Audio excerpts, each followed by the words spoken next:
Napitas ko kasi yung Dairot kasi sinulod niya ako sa Tori. Tapos magrereklamo siya. Parang ako pa yung taon may kasalanan sa nangyari sa kanya. Bakit ka kasi sumulod? Alangan naman kasi dasalan ka lang sa Tori. At dahil pabuhay na siya dito, sinabihan kong kakampi ko na abangan natin yan. Pahigain natin yan. Kaya dyan talaga mga doy. Lalo siyang lumagot sa amin. Tapos dito na-ultimitan kami ng Tigreal. Akala ko nga din katapusan ko na. Pero never pa man din may tabo to mga doy.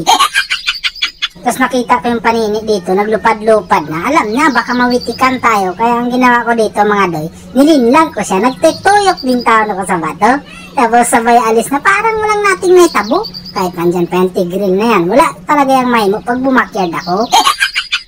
Dito nakita ko yung Dairot na naghanap buhay talaga. Nangarap talaga siyang mabasag yung Tori namin sa baba.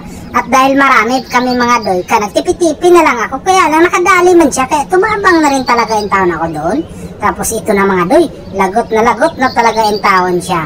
Akala daw mananalo kami. Sus Mariosip ka doy, yan ang gusto ko. Sige, pakita mo yung 100% mo. Kasi yung sa akin, siguro 45% lang yung ipapakita ko sa'yo.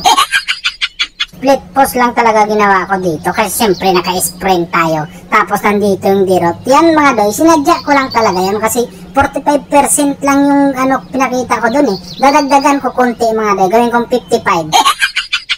Tama na siguro yan mga doy. 55% lang papakita natin. Kasi pag damihan pa natin, lakihan pa natin, ay parang hindi pwede yung ganun. Mahirap na. Baka mag-surrender na lang yung taon sila bigla. Eh pangit naman yung mga ganun, di ba?